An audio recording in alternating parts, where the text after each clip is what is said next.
So, I grew up raised on Christian values, even attending a Catholic private school for a couple of years. Despite that, belief never really took hold.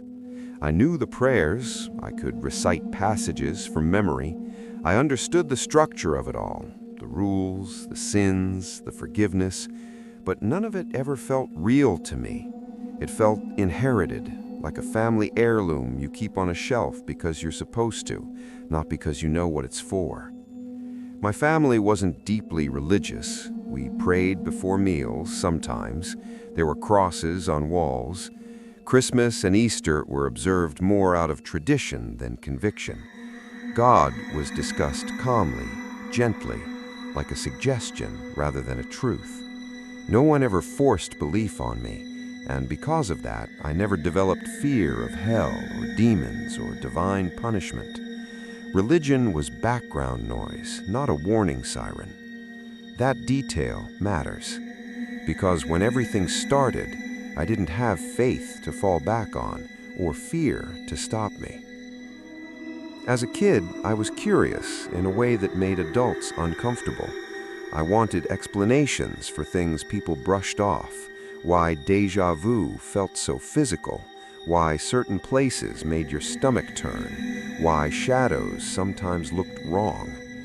By the time I was 12, that curiosity had focused itself on the unexplained, ghost stories, paranormal encounters, conspiracy theories, anything that suggested the world wasn't as simple as we were told.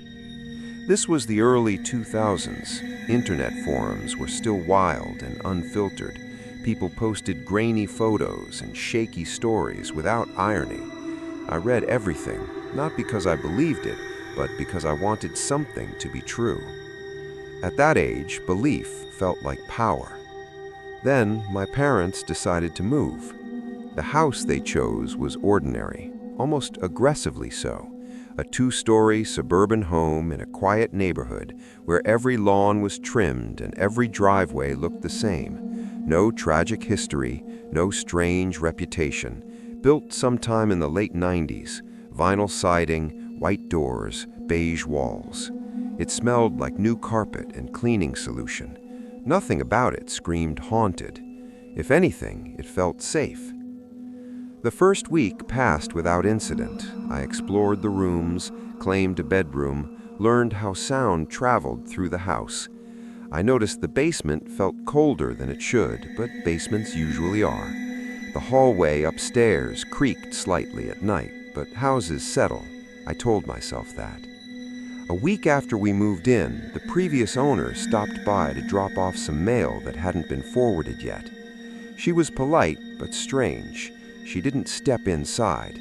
She stood on the porch, shifting her weight, glancing past us into the house like she expected something to move.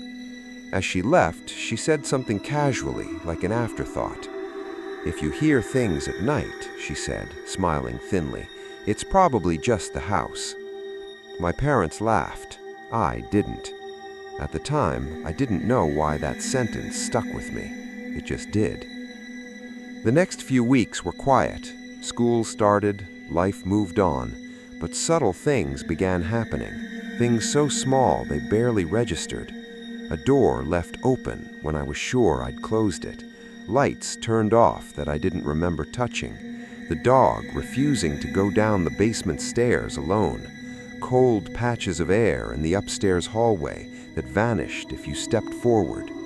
My parents dismissed everything. So did I at first. But by 14, my curiosity had turned into restlessness. I wanted proof. I wanted something undeniable. I stayed up late listening for sounds. I stared into dark rooms longer than I should have. I wanted something to happen. It never did when I was looking. On my 15th birthday, a friend gave me a gift wrapped in cheap black paper. Inside was a spirit board. He laughed when he handed it to me. "Don't summon anything," he joked. I laughed too. I didn't believe in it, but holding it felt different than reading about it online. It felt intentional, like a tool, not a toy. I didn't use it right away. Weeks passed. Then one night, when my parents were out and the house was quiet, I brought it into the basement. The basement was unfinished back then. Concrete floor, exposed beams, boxes stacked against walls. It always felt colder than the rest of the house, quieter. I lit a candle, more out of ritual than belief, sat cross-legged on the floor, placed my fingers lightly on the planchette. I asked questions. Nothing moved. I laughed at myself, packed it away, and went to bed feeling foolish. That was the last night I felt normal in that house. Over the next few days, strange things began happening. Electronics malfunctioned in ways that didn't make sense. The television turned on by itself, full volume static while unplugged. I stared at it, frozen, until it shut off on its own. The dog started acting differently, growling at empty corners, whining at night, refusing to sleep anywhere except my room. Still, I wasn't scared. I was thrilled. That excitement faded the first time I realized something was watching me. It happened late one evening when I was 16. I was walking down the upstairs hallway toward the kitchen. I saw someone ahead of me. My mother, I thought. Same height, same build. She turned the corner just ahead of me. When I entered the kitchen, she wasn't there. I heard her voice upstairs, laughing. My heart dropped into my stomach. I didn't tell anyone. After that, the house changed. Sleep became difficult. I felt watched constantly. Doors slammed without warning. Objects fell off shelves when no one was near. Once, while lying in bed, I felt weight settle beside me, enough to depress the mattress, enough to feel springs compress. I didn't move. I couldn't. Eventually, whatever it was lifted. I lay there until morning, staring at the ceiling, heart pounding. Things escalated over the next year. Lights flickered. Closet doors opened on their own. Cold air pooled in corners of rooms like fog. My insomnia worsened. I was exhausted, irritable, constantly on edge. The basement became the center of activity.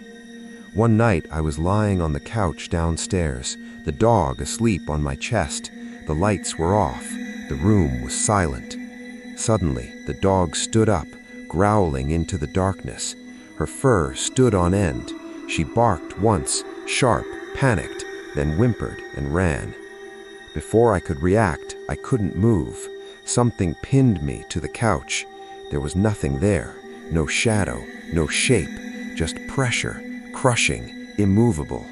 My ears rang, my vision blurred, but worse than the physical sensation was hatred. Pure, focused hatred. Not anger, not fear. Hatred so intense it felt alive. I tried to scream. Nothing came out. After what felt like minutes, but was probably seconds, the pressure vanished. I shot up, gasping, and ran upstairs, screaming. My parents wouldn't wake. My brother wouldn't wake. It was like shaking mannequins. I hid under my blankets, shaking. That night, it came back, over and over. By the 10th time, I was broken, exhausted, terrified beyond tears. I didn't know how to pray, but I remembered something from childhood, something I'd heard but never believed. Pray to Jesus. So I whispered it. Jesus, please help me. Everything stopped instantly. The house was silent. I slept. Nothing like that ever happened again. The next day, we destroyed the spirit board. It wouldn't burn properly. The edges blackened, but the center stayed intact no matter what we did. My father threw it in the trash instead. Years passed. I grew up, moved out, built a normal life. I don't seek the paranormal anymore. I don't experiment. I don't look. But sometimes, late at night, I wake up with the same feeling, like something is still waiting, and I don't know.